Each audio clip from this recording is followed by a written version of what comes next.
Yeah, I don't see why not. I think, excuse me, I think they might just go for Bounty plus Lina. It's a solid mid pick for Resolution, and it's also a denied pick against MVP Hot 6, who really like playing that on Forever, but I think MP also plays it pretty well. So, on that note, what about a Quap and Lina? Is that an option? I mean, Lina and Quap are great against the Gyro because he's a BKB dependent kind of a hero, and they have the hefty burst that could go through it. If Lina is able to put together an Agdams, can burst him down, and they get that Lina. Damn. There we go. Look at this last guy. Game kicking in. This guy over here. He knows what's up. Well, that's all right. Next pick. Ooh, here we go. Go for the hat trick. The bounty hunter. I would have chosen that too. I like your choice. That's good. Here we go. Or Earthshaker, Dazzle. These are other good options. Definitely quite a few other options. And it's a Necrophos. First. Well, that would be quite a throw off. No one would predict that. That would be like. Yeah, Yoki. Offlane still to be decided. A lot of offlane options still out there. Yeah, I mean there are a lot of options just because of how the bans went through earlier. And that would have been another good guess. No bounty though.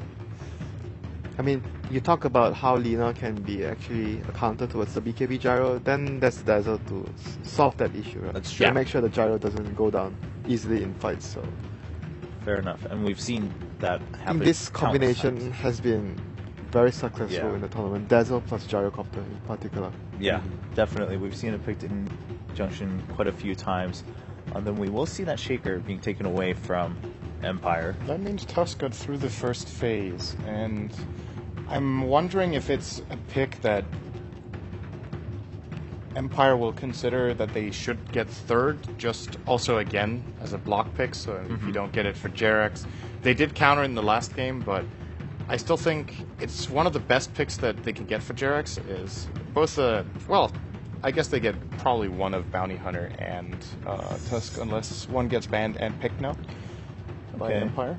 Yeah, Bounty, Tusk, and Lion are like the big three supports I see Jerax play. Allows him to get very aggressive. He loves to do that, get in their face. This is an Earth Spirit pro, after all. This guy knows how to find the kills and be ruthless. So, if he gets the option to do so, you know what I would like to see? I would like to see Jerax play Mirage, because he really has an eye for roaming and for seeing movements on the map. It's a hero we actually haven't seen picked yet. Yeah. Which is kind of ridiculous when you think about how big a pick, like, it's been up and down, but Mirana has kind of always been like a Dota 2 stable that there is no tournament that goes by without at least it showing up like once or twice, either as most of the time as a roaming support, but we've seen it in offlane position, we've seen it carry, and even on rare occasions in mid. But 0 picks of Mirana in the group stage. I would not have guessed that going in. Yeah, and we've discussed the possibility of Mirana in countless drafts where, this would fit well. Mirana could do well here with those picks, but not coming through just yet. Option is still open here for Hot 6 and Empire. We were discussing whether Empire takes the Tusk or not. They chose to ban the TA and then take the Tusk for themselves. So the Bounty Hunter is still available for Hot 6. Now if they go for the Bounty Hunter... But according to history, since there's no Undying, they're probably going to just secure the Clockwork for their offlane player since she only plays one of the two. And Undying is already banned, so... I hadn't thought about that. Yeah, I haven't seen him play any other hero in the whole tournament except those two heroes. Clock Undying? Yeah, Clock and Undying. Well, it's also the last game, so maybe this is where they say, well, it also doesn't change anything for us on paper. We've been practicing this. We kind of didn't want to show it until brackets, but hey, let's try it, see how it fares, and then we can adjust from there. That's also an option right now for Hot 6 on how they look at this match. Taking a lot of time. Yep. As a matter of fact, they will now go below 1 minute of bonus time. I feel like they just have to play aggressively, like no matter what they do. If they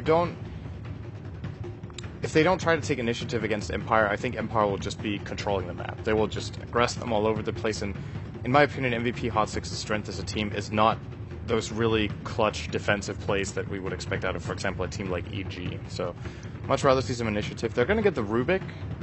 So what good spell steals are there? There's lots of them. There's Blink. Snowball is really good. Ice Shards is a great spell too. Laguna. Pretty much anything Lina has. It's decent. And yeah, of course, Walrus Punch. I think we haven't seen that stolen yet. And it's a very fun spell steal. It has like its own little range. So the Walrus Punch is called Walrus Punch, obviously, when you attack it. I think it's the only ability in the game that has like text on the screen when you attack. And when Rubik steals it and he attacks with it, it's called Sucker Punch.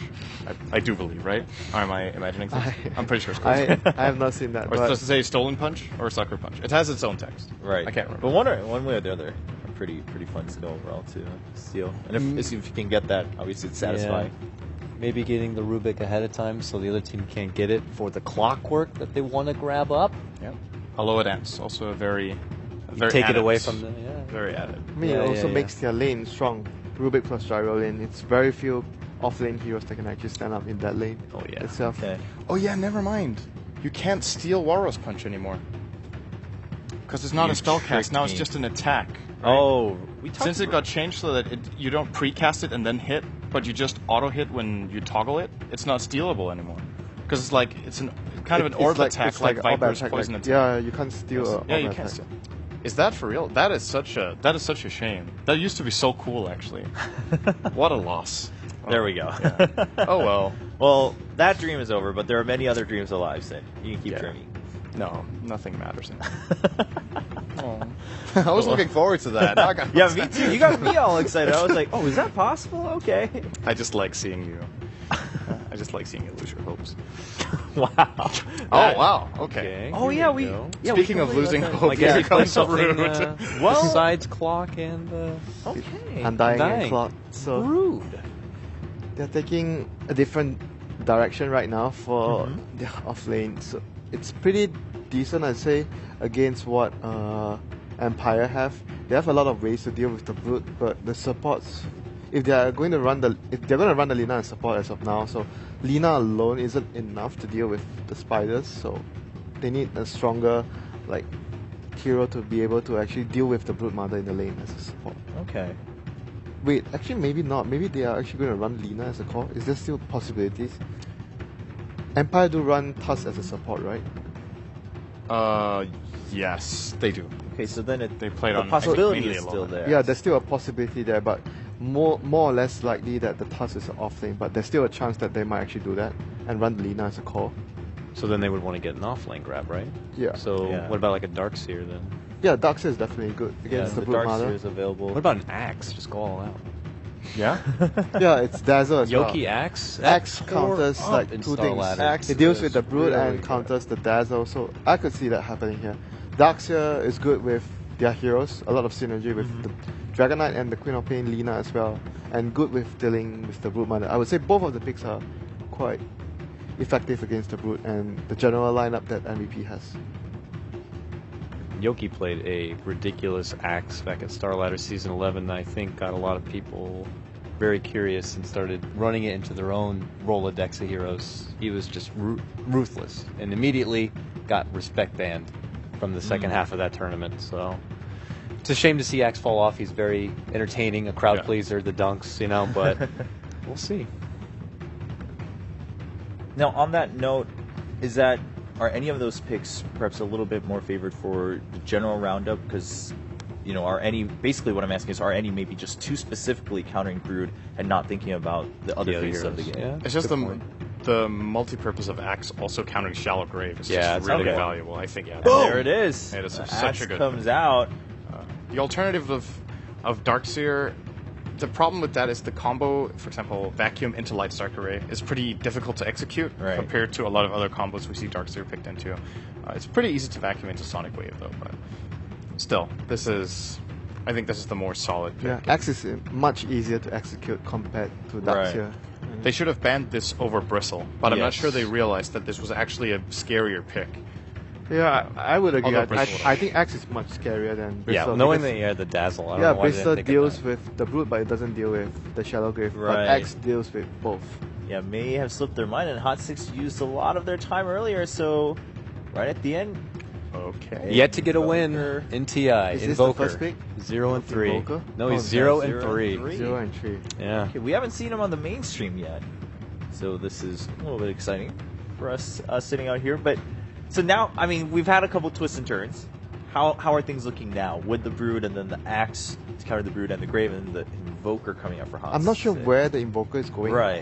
Quaswax or Exort, because Exort would be really good with the Brood. You can easily do Roshan and stuff. Quaswax would provide, their lineup is missing a lot of disable, like a lot of control. So Quaswax would actually help with that in regard and deal with like the Axe pretty well. Like all these heroes, all these strength hero and Tusk, they really need their mana. So, but then again, Snowball can deal with the EMP as well if you time it right. It's pretty easy because you have a lot of ample time to actually cast a Snowball. EMP takes like 2.5 seconds to go off. Now, what about? Well, I guess the game is about to go in, but the Axe, is that something that's going to be a huge trouble for Hot 6? Yes. Yeah, I wonder if they're going to try their best to dodge that lane, if they're going to try to push to put, obviously, the Axe and Brood one-on-one, and just how the early setup is going to be here, if there's going to be a lot of dancing around the lanes and seeing who gets established, and then once they find the lanes, if they're like, okay, we got to change this up right now, and they try to move all over the place, and then you're losing CS, and that could be a bit of a headache for Hot 6. Well, both teams just one last game. Empire fighting for that next chance to just challenge VP for a tiebreaker into the upper bracket. Let's find out in game number 2. We'll see how Yoku's able to deal with it, but I'm sure they would have picked the Yoku Axe because they feel they can deal with the Brood. That is a direct pick against that Brood because Empire feel confident to deal with it. And this is going to be a very exciting game. And of course, for anyone joining us, I'm sure you've already heard it from the panel, but Empire, of course, needing to win this game to have a chance at ending up in the top half of the groups and therefore making it forward to the upper bracket stage at the main event. If they win this game, they will then have to go head-to-head against Virtus Pro to fight off in a best-of-1 for that final 4th position to secure them the upper bracket. But they do, of course, need to win this one. Let's see what MVP can do to try and stop it. I'm looking forward to seeing the Invoker. I'm looking forward to see the Axe as well.